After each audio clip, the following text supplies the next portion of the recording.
November 1918. Across America, families open letters postmarked from France.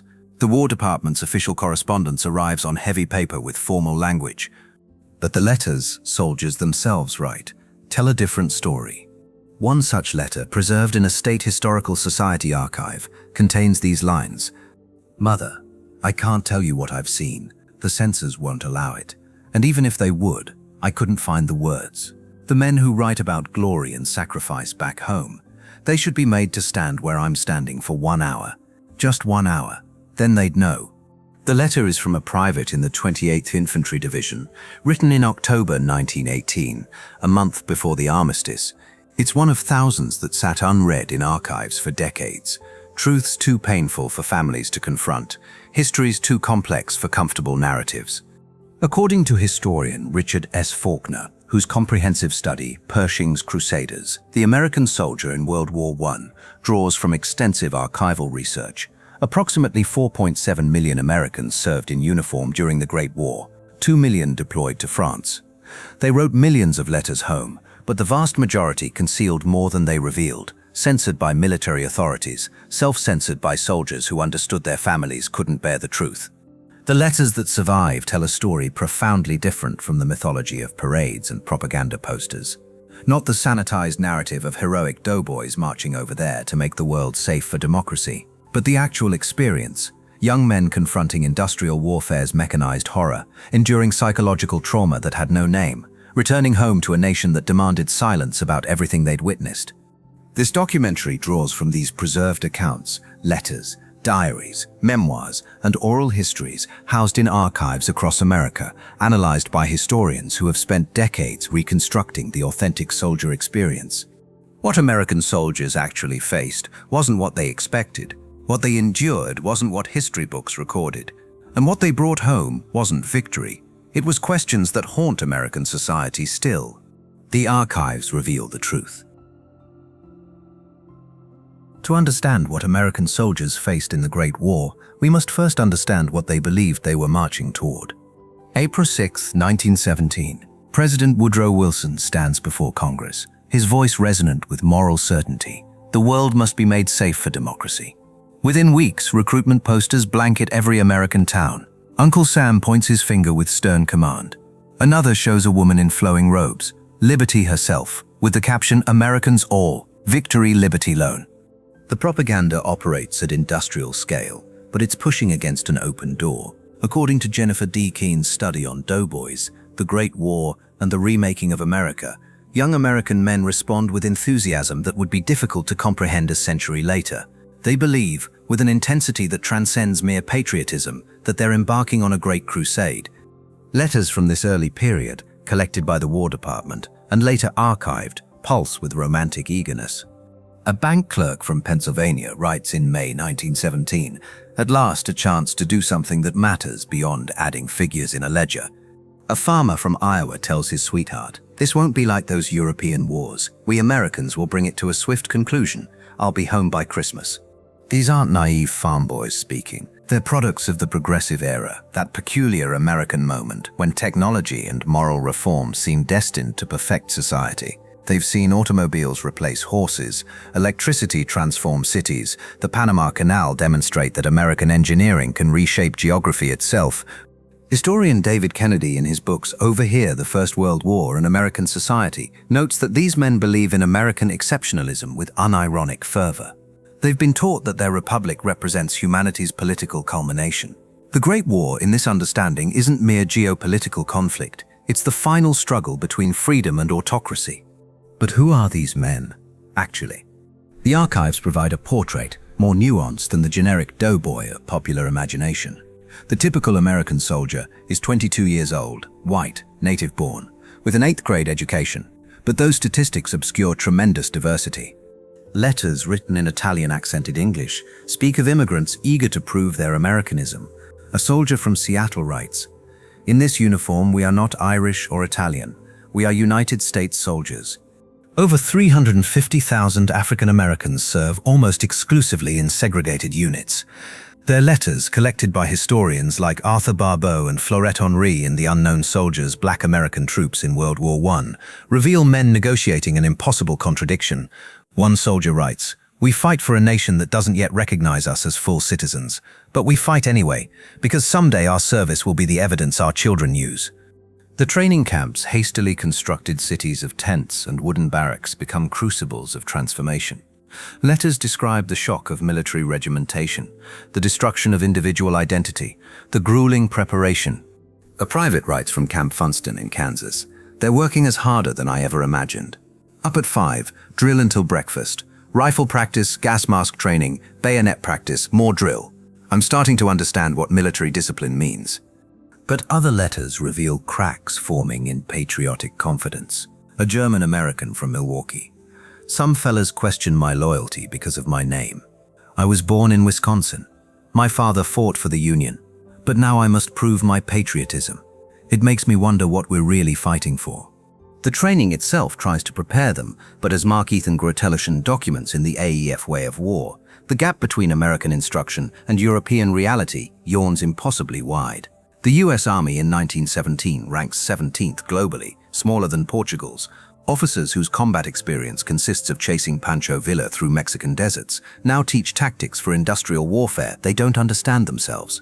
A lieutenant writes candidly, "We're teaching these boys tactics from 1912 manuals based on theories of warfare the Europeans abandoned after learning the hard way. We drill them in marksmanship and bayonet charges, things that may have mattered in 1914 but seem increasingly irrelevant." By late 1917, the first unit ship overseas. Letters from troopships reveal men caught between excitement and growing dread. They've heard rumors, fragments of truth filtering through censors. They know the casualty figures from Verdun, from the Somme, even if they don't comprehend what those numbers mean. A school teacher from Vermont composes a long letter during the Atlantic crossing. "Tomorrow we might be at the bottom of the Atlantic. Next month in a trench in France. I keep thinking about all the things I wanted to do with my life, but we have to go, because if we don't, what kind of world will be left?" December 1917. The first American combat units disembark at French ports. What they encounter destroys every assumption they carried across the Atlantic. The Atlantic crossing strips away the first layer of American innocence. The troopships, hastily converted cargo vessels and passenger liners, pack men into holds designed for half their number. According to military records analyzed by Faulkner, conditions aboard these vessels often violated basic standards of hygiene and safety. A soldier describes the voyage: 2,000 men packed into spaces meant for 1,000. The air so thick you can barely breathe. Seasickness everywhere. We sleep in hammocks stacked 4 high, thrown against each other when the ship rolls. But physical discomfort pales beside psychological terror. German U-boats prowl the Atlantic. Every man knows the statistics. The Lusitania, the Arabic, the Sussex. Ships torpedoed, don't sink slowly, they go down in minutes. Letters describe men lying awake in darkness, listening to engine vibrations, wondering if the next change in sound means a torpedo strike. The ship runs without lights at night. We zigzag constantly. Every change in engine pitch makes your heart stop. Some don't make it. Military records document ships lost to submarine attack, though censorship prevents soldiers from writing details. References slip through obliquely. A sergeant mentions filling gaps left by our crossing. A corporal notes that equipment belonging to someone won't be needed anymore. Those who reach France encounter their first profound shock: the old world at war. A private arriving at Brest in January 1918 writes, "We expected cheering crowds, French girls throwing flowers. Instead, a grey, exhausted port city where no one seemed to notice us. French soldiers watched with expressions I couldn't read. Not hostility, something like pity, like they were looking at ghosts, at men who didn't know they were already dead." The contrast between American freshness and Allied exhaustion becomes immediate. A lieutenant observes, "The French troops had faces like carved stone, men who'd been fighting since 1914. They looked at us with our crisp uniforms and clean weapons, envy for our innocence and contempt for our ignorance mixed together." The British are more direct. A corporal records his first conversation with a British sergeant who'd fought at the Somme. He asked how long we'd trained. I told him 6 months. Proud of it. He laughed, not friendly. 6 months, he said. "We spent 3 years learning this trade, and we're still getting it wrong." The landscape itself delivers its verdict. Letters attempt to describe what war does to land after 3 years of industrial combat. A private writes home. Forests that are just stumps, fields that are grey mud, villages reduced to rubble, and everywhere graveyards. This is what war looks like. Not glory, just destruction stretching to the horizon. American units disperse for training with Allied forces who will teach them the realities of modern warfare. This is where theory collides catastrophically with practice. A lieutenant describes British training. Our instructor was a captain from the Somme. He didn't teach flanking maneuvers, he taught survival, staying low in trenches, recognizing German artillery sounds, identifying gas types, what to do when you see your friend's intestines blown from his body. He taught us we don't fight this war, we survive it, maybe. According to Faulkner's research, French instructors are even more blunt. One account records a French sergeant telling American trainees, "You think war is about bravery? Let me tell you, the brave died in 1914, the stupid died in 1915, the unlucky died in 1916. Us, we're the lucky cowards who learned to keep our heads down." Training includes gas warfare exposure, and letters reveal this shatters remaining illusions about civilized combat. A corporal writes, "They marched us into a sealed room and released tear gas. Some boys panicked, tried to rip off masks. The instructors screamed that if this was Font's gene, they'd already be dead. Later, they showed us photographs of gas victims. I can't describe what I saw." Encounters with wounded veterans returning from the front strip away another layer of innocence. A private describes passing a field hospital, men on stretchers with bandages covering faces, limbs, some with no visible wounds but eyes that looked like they'd seen something that broke them inside.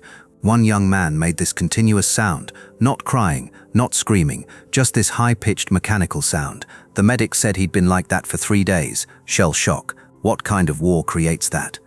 Letters home during training reveal soldiers struggling to maintain morale while processing what they're learning. Public letters to families remain cheerful. Excellent training, good spirits, eager to show the Germans what Americans can do. Private diaries and letters to brothers who served tell different truths. One diary entry, training with British veterans today, the things they've seen. I can't write it down. How do you prepare for that? How do you steel your mind? I'm terrified, and I see the same terror in every man's eyes, even as we joke and act brave. By spring 1918, units are declared combat ready. Letters reveal men caught between determination and dread, still believing in their cause but no longer naive about the price. A sergeant writes, "I believe we must fight. Germany must be defeated. But I no longer believe bravery determines who survives. Artillery kills most men. Machine guns kill the second most. Rifles, the weapon we trained with for months, kill almost nobody. We're about to enter an industrial process of mutual slaughter. All we can do is hope our name isn't on the shell." They march toward the front in columns stretching miles. The roads are mud churned by 3 years of military traffic. They pass refugees flowing the opposite direction. French civilians fleeing the German spring offensive of 1918. Everything they own piled on carts. A private describes the march. "We passed through a destroyed town yesterday. Every building damaged, every street cratered. Old women and children watched us with expressions I couldn't read. Did they see us as saviors, or as more young men marching toward the same meat grinder that devoured their sons?" And then they hear it, the artillery barrage that never stops. Even 5 miles from the front, the sound is constant, a low thunder like a storm that never breaks, never moves, just rumbles endlessly on the horizon. A lieutenant writes, "We're still miles from the trenches, but you can hear the guns. Day and night, this constant boom, boom, boom, so regular it becomes like a heartbeat. The French say you get used to it. I don't believe them. How do you stop noticing the sound of men dying?" As they draw closer, other sensations assault them. The smell of cordite and decay. The sight of landscape transformed to moonscape. No trees, no grass, just mud and craters and barbed wire. Bloated horse corpses beside wrecked artillery. Makeshift graveyards with crosses at drunken angles. A private viewing no man's land for the first time. We reached high ground where you could see it. The entire Western Front stretching in both directions. Miles of devastation. This isn't a battlefield. This is hell. And tomorrow we march down into it. They enter the trenches. The trench system shocks them through its sheer alienness, a subterranean world carved into French mud where men live like rats. Letters describe conditions that bear no resemblance to training trenches. They're a labyrinth of mud and sandbags and rotting timber. The walls weep water constantly. The floor is liquid mud that sucks at your boots. I've seen men lose boots, just pull their foot out and leave the boot behind, stuck in muck. We sleep in dugouts carved into trench walls, spaces barely large enough to lie down, always damp, always cold, smelling of mold and unwashed humanity. The ecosystem of the trench defies civilian comprehension. The rats are huge, bigger than cats, because they feed on corpses in no man's land and steal our rations. The lice are worse. Every man has them. They live in uniform seams, and you can't eliminate them no matter what you do. After a while, you stop trying. Trench fever from lice bites becomes almost a blessing. It means evacuation to the rear. The smell defeats description in every letter that mentions it. Multiple accounts struggle with inadequate vocabulary. Rotting meat, human excrement, cordite, unwashed bodies, stagnant water, poison gas residue, chloride of lime disinfectant, and something else, something sweet and horrible that you eventually realize is death itself. You try breathing through your mouth, but then you taste it. But these discomforts are trivial compared to the artillery. Nothing in American training prepares them for bombardments. According to Grote-Lushen's combat studies, artillery causes approximately 70% of all casualties in the Great War. Nothing in human experience before 1914 prepares anyone for what industrial-scale artillery does to flesh and mind. A lieutenant tries to explain. You can't understand until you've experienced it. Hundreds of guns firing simultaneously, shells screaming overhead before exploding. The sound isn't just loud, it's a physical force that punches through your chest, makes your organs vibrate, drives coherent thought from your mind. Each explosion is a hammer blow of overpressure and shrapnel. A private describes his first bombardment. We'd been told the Germans were preparing an attack, which meant artillery preparation to destroy our wire and kill as many of us as possible. We huddled in dugouts 15 feet underground. Even there, shells shook earth down on our heads with every impact. The terrible part is not knowing if the next shell will collapse your dugout, bury you alive, or simply vaporize you. Men prayed, cried, laughed hysterically, sat in stunned silence. I did all of those things. 6 hours. When it stopped and we stumbled back to the firing step, our trench was unrecognizable. Sections collapsed. Men we'd talked to that morning simply gone, erased by explosive physics. The psychological impact creates what British doctors call shell shock. Letters describe men who break under the strain. A sergeant writes, "A man in my unit started screaming during a bombardment and couldn't stop. We tried to calm him, but he just kept screaming, this high-pitched animal sound. When the barrage ended, he was still screaming. The medics took him away. I don't judge him. I came close to that edge myself. The wonder isn't that some men break. The wonder is that any of us hold together." Then there's the gas. Chemical warfare represents a particular kind of horror. Private Henry Johnson of the 369th Infantry, the Harlem Hellfighters, would later describe his regiment's first gas attack in testimony preserved by the military. You hear the alarm, someone banging on a shell casing. You have maybe 30 seconds to get your mask on, 30 seconds between life and death. The gas rolls toward your trench like yellow-green fog, heavier than air. Men who didn't get masks on in time start choking, faces turning purple, foam and blood from their mouths. Some die quickly, others take hours, drowning in fluid that fills their destroyed lungs. We stood in our masks for 3 hours, watching men die, unable to help, barely able to breathe ourselves. Letters describe the aftermath as worse than any combat wound. Gas victims are the worst cases, worse than amputations, worse than gut wounds. Their lungs are destroyed. They cough up pieces of lung tissue mixed with blood. Most die within days. The ones who survive are ruined, gasping for every breath, lungs permanently scarred. And that was chlorine. Mustard gas, which we encountered later, burns skin, blinds you, destroys lungs even through a mask if the seal isn't perfect. The reality of trench warfare exists as constant baseline misery, punctuated by moments of acute horror. One account describes a working party hit by shell fire. We were moving supplies forward at night, the only time you can move above ground. German artillery started random harassment fire. A shell landed directly in front of our party. When I could see through smoke, there were just pieces. Not bodies, pieces. We filled sandbags with what we could find and sent them back marked with names we guessed. Letters reveal that combat isn't primarily about facing enemy soldiers. It's about enduring an industrial process designed to destroy human beings efficiently. A lieutenant attempting to explain to his brother, "You ask what combat is like, but we don't fight the way you imagine. 2 armies facing each other, soldiers shooting at soldiers.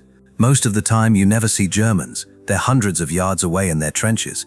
The killing is done by machines, artillery, machine guns, gas. You're not killed by an enemy soldier you can see. You're killed by a shell fired from miles away, or by a machine gun crew in a concrete bunker you can't identify, or by gas released under cover of darkness. It's industrial slaughter, not combat. You're not a warrior. Your inventory being processed by a destruction factory. The first significant American engagement comes at Cantigny, a small French village on May 28, 1918. For American commanders, it's a carefully stage-managed debut. For soldiers of the 28th Infantry Regiment, it's an introduction to the gap between tactical objectives on maps and the experience of taking them. Letters from Cantigny survivors describe what newspapers called a small objective, lightly defended. They didn't mention the German artillery that zeroed in the moment we took the village. They didn't mention we'd sit in ruins being pounded for 3 days with no way to retreat, no way to evacuate wounded. We took Cantigny and held it. The newspapers probably said we won a great victory. What we actually did was sit in rubble under constant bombardment, watching casualties mount, wondering if holding a pile of bricks was worth the price. But Cantigny is small scale. The real test comes in June 1918 at Belleau Wood. The Battle of Belleau Wood enters American mythology as a Marine Corps triumph, where Marines supposedly earned the nickname Devil Dogs from impressed Germans, where Captain Lloyd Williams supposedly said, "Retreat? Hell, we just got here." The letters from Marines who actually fought there tell a more complex story. Marine accounts preserved in unit histories described 3 weeks of savage fighting. Belleau Wood was supposed to be coordinated. Instead, it became 3 weeks of the most brutal combat imaginable. Germans had fortified the wood with machine gun nests, concrete bunkers, barbed wire. We attacked across open wheat fields under fire so intense that men were cut down in rows. Entire squads disappeared in seconds, just mowed down. Those who reached the wood fought tree to tree, rock to rock. Every 100 yards cost dozens of men. Another Marine writes, "The woods became a nightmare. Trees shattered by artillery, ground carpeted with empty casings and dead Marines, bodies bloating in summer heat, sometimes for days before we could recover them. Germans defending with determination because they knew if they broke here, Paris was open. We took that wood 1 copse at a time, each small gain measured in casualties. When they told us we'd won, all I could think about were the names. So many names of men I'd trained with, as statistics now in history books. To me, they were people." According to military historians, the Devil Dogs nickname, if it ever existed, came at a price no one home understood. One account, they're calling us heroes. Maybe we are. But the heroism was doing what we were ordered, even when it was clearly suicidal. Attacking across open ground into machine gun fire isn't brave or clever. It's following orders even when those orders guarantee casualties. Germans fought with skill. We fought with determination and numbers. We won because we could afford more casualties. That's the math of this war. The Second Battle of the Marne in July 1918 proves the turning point. For American soldiers, it's confirmation they can not only survive industrial warfare but potentially win it. Letters describe the German assault. Germans threw everything at us. Elite stormtroops, massed artillery, gas. For 3 days we held positions along the Marne, taking casualties, giving ground, grudgingly, but never breaking. Then came our counterattack. For the first time we weren't just defending, we were driving them back, liberating villages, capturing prisoners. You could feel the psychological shift. They were retreating, we were advancing. After months of stalemate, the lines were moving. But movement came at the familiar price. People will remember the Marne as a great American victory, and maybe it was. But from my perspective, flat in a wheat field while German machine guns stitched the air, watching the man next to me take a bullet through the neck and bleed out, it didn't feel like victory. It felt like survival. We advanced because enough of us lived to reach German positions. That's all victory means. Enough of you survived to keep going forward. September 1918 brings the St. Mihiel offensive, General Pershing's first independent American operation. By Great War standards, it's a success. Germans are already evacuating the salient, and American forces advance rapidly. But even successful operations exact their toll. Letters note, we advanced 15 miles in 2 days, lightning warfare by Western Front standards. Germans were retreating, positions collapsing. We captured prisoners who seemed relieved. But even retreating enemies kill you. Artillery shells don't care if the enemy is advancing or retreating. We won at St. Mihiel, but friends still died, wounded still screamed. Victory just means more of us survived than didn't. And then comes the Meuse-Argonne offensive, America's greatest and bloodiest battle of the war. September 26, 1918. Over 1 million American soldiers launch an assault designed to break through German defenses in the Argonne Forest. The offensive will last 47 days, costing 26,000 American lives and wounding 95,000 more casualties than the entire Vietnam War. Letters from the Meuse Argonne reveal combat at its most brutal and sustained. Early attack accounts. We attacked at dawn after an artillery barrage that lit up the sky, then over the top and into the forest. Germans had been in these positions for 4 years. They knew every killing ground. Machine guns positioned for crossfire. Artillery zeroed on every approach. Barbed wire between trees where you couldn't see it until tangled. Trying to cut yourself free while machine guns found range.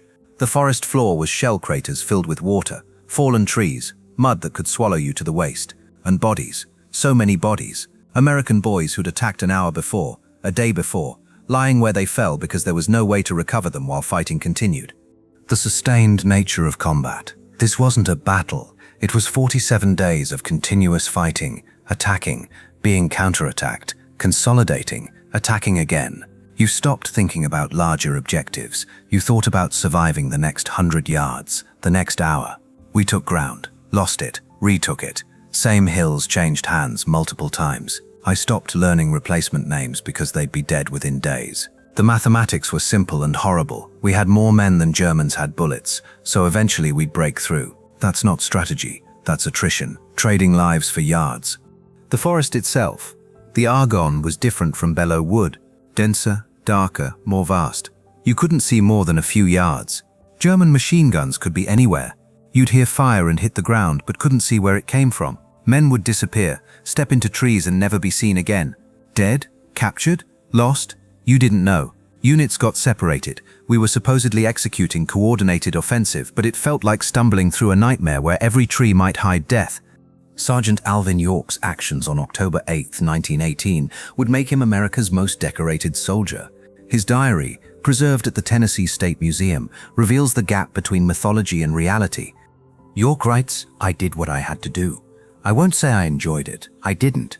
Every man I shot was some mother's son. But they were shooting at my friends, killing my comrades, and I had the position to stop them, so I did. People will make me a hero, but I don't feel heroic. I feel tired and sad and grateful God let me survive when so many better men didn't." The Meuse Argonne grinds on through October into November. Germans are clearly breaking lines, falling back, resistance weakening, but they continue fighting with skill. Late October letters. We know we're winning. Germans are retreating. Resistance crumbling, but men still die every day. That's the cruel part. When victory is so close, every casualty feels more senseless. Your friend gets killed November 10th, and you think he almost made it. One more day. But bullets don't stop because the end is near. November 11th, 1918, 11 a.m., the armistice takes effect. Letters from that moment reveal complex emotions, relief, exhaustion, confusion, surprising numbness. One account. When the guns stopped, the silence felt wrong. For months we'd lived with constant artillery. Background noise you stopped consciously noticing, but which was always there. When it stopped, the silence felt heavier than sound. Men cheered, some wept, some just sat down and stared at nothing. I felt nothing. No joy, no relief, just emptiness. So many friends dead, so much suffering, and now it was just over. How were we supposed to process that? Another, the armistice feels less like victory than exhaustion. Theirs and ours. Everyone stopped fighting because no one had strength to continue. I'm grateful it's over, but I can't shake the feeling the price was too high for what we achieved. I don't even know what we achieved. Germans are defeated, but when I think about men we lost, I can't articulate what it was for. Letters reveal that combat's impact extends far beyond physical wounds. The psychological damage, what doctors call shell shock, what we would later understand as post-traumatic stress disorder, leaves scars as profound as any bullet wound. Accounts describe steady men breaking suddenly. Reynolds was the steadiest in our company. Cool under fire, always knew what to do. Then something broke. He started having episodes. He'd freeze, eyes vacant, like he'd gone somewhere else, or he'd react to sounds that weren't there, think he heard artillery, throw himself down, curl into a ball with hands over ears. The medics evacuated him to a shell shock hospital. I wonder if he ever came back from wherever his mind went. Letters written during combat often reveal men compartmentalizing, pushing horror aside to function, but suppressed trauma seeps through. One account: between attacks, we try to maintain weapons, rest when possible, write letters, play cards, joke around. Normal things in abnormal circumstances, but underneath there's constant tension. You jump at sudden sounds, can't sleep deeply because part of you is always listening for incoming shells. You find yourself shaking sometimes for no reason. The horror isn't just in combat moments, it's carrying combat inside you every moment, even when supposedly safe. Some letters reveal men questioning their own sanity. A lieutenant's diary entry: I'm starting to wonder if I'm going mad. I have conversations with people who are dead, soldiers from my platoon killed weeks ago. I know they're dead, I was at their funerals, but I still talk to them, still expect to see them. Is that madness? Or just the mind's way of coping with loss? It can't process. I can't tell where normal grief ends and psychological breakdown begins. The military's response to shell shock reveals limited understanding of psychological trauma. Men with obvious breakdowns are evacuated, but many more suffer silently, afraid that admitting distress marks them as cowards. Accounts note, a soldier in our unit is clearly not right. Nightmares, every night, screaming, thrashing, waking everyone. During the day, he flinches at every sound, can't focus, but he refuses to see medics because he's heard shell shock cases are sometimes accused of cowardice, so he suffers in silence. We all pretend we don't notice because what else can we do? Censorship prevents soldiers from writing honestly about psychological states. Letters home must maintain morale, reassure families, but diaries and unsent letters reveal interior experience. One soldier writes, I killed a man today, face to face. We came around a trench corner, and there he was. I shot him before he could shoot me. He fell, and I saw his face, younger than me, maybe 18. He made sounds, trying to breathe through a chest wound. I should have done something, but I just stood there while he died. Now I can't stop thinking, not about killing him, but about watching him die and feeling nothing. The absence of feeling. What have I become? Some letters reveal coping mechanisms, dark humor, superstitions, rituals designed to create illusions of control. A sergeant writes, we've all developed superstitions. One man won't go into combat without a rabbit's foot. Another insists on smoking one cigarette before every attack, same ritual. I write my wife's name on paper and put it in my left boot. We know it's irrational. Rabbit's feet don't stop bullets. But humans need some sense of agency. The superstitions give us that illusion, however false. Letters also reveal peculiar adaptation to horror. Normalization of the abnormal that allows humans to function in circumstances that should be psychologically impossible. One account: you stop reacting to things that should shock you. Yesterday we ate lunch in a ruined building with a dead German soldier in the corner, half buried in rubble. We ate 10 feet from a corpse and nobody mentioned it. Bodies are just part of the landscape now.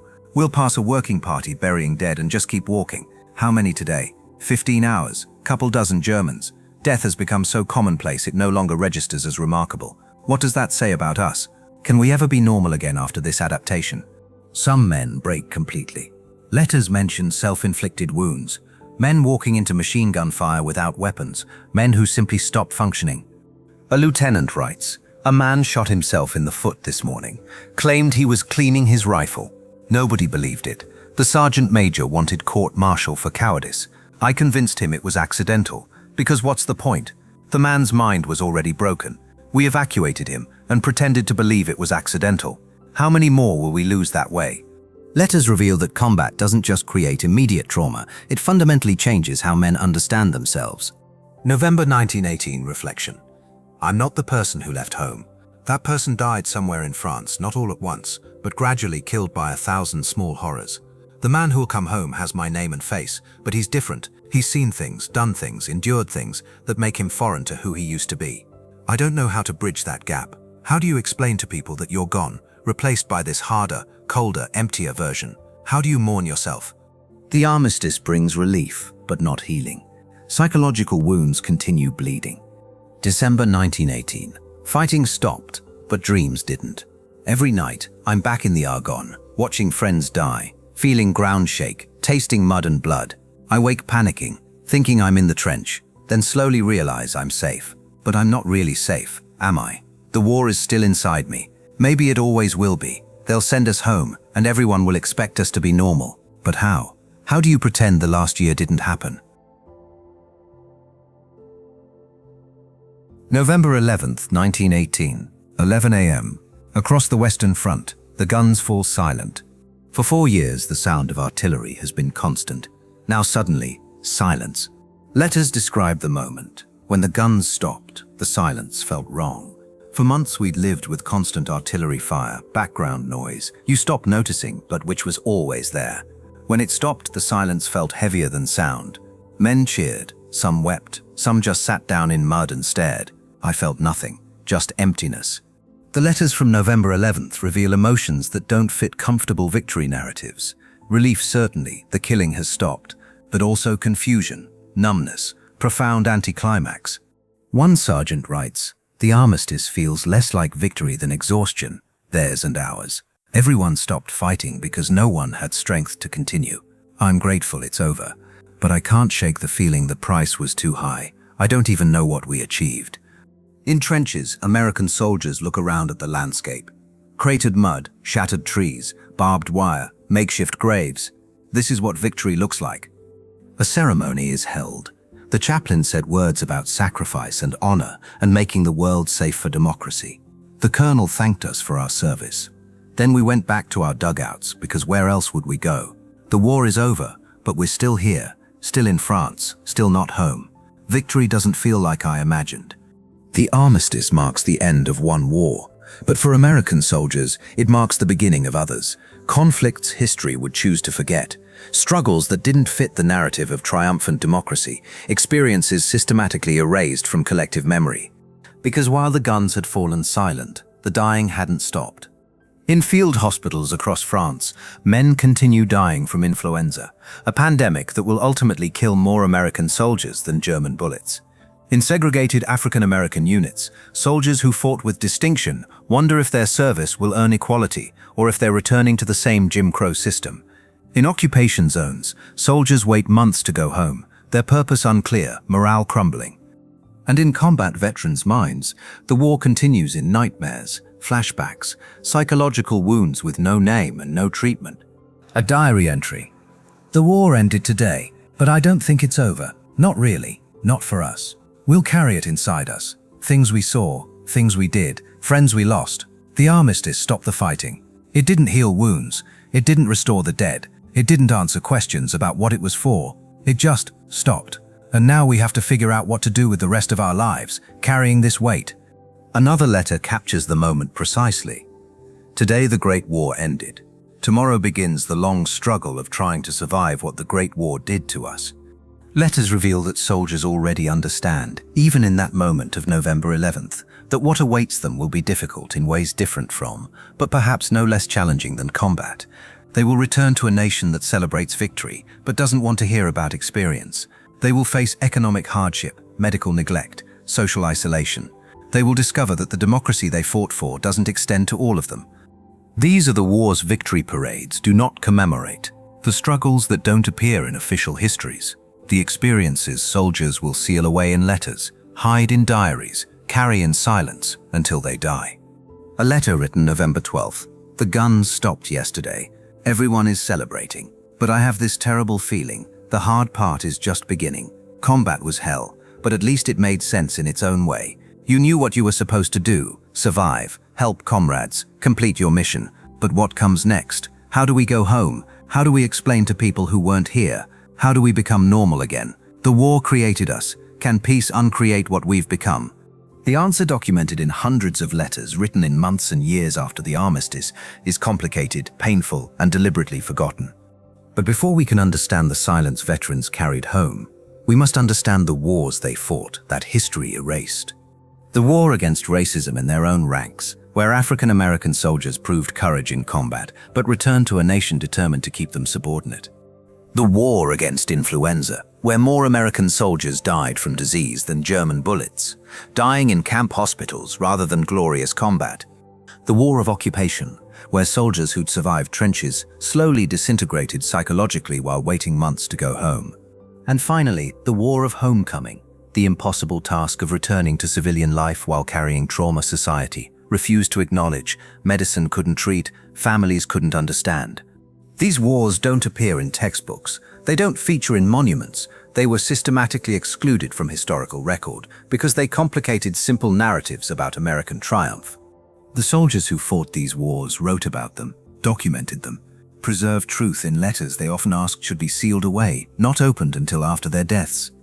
In Part 2, we reveal what happened when these soldiers faced battles against racism in their own ranks, a pandemic that killed as many as combat, and a homecoming that demanded silence about everything they'd endured.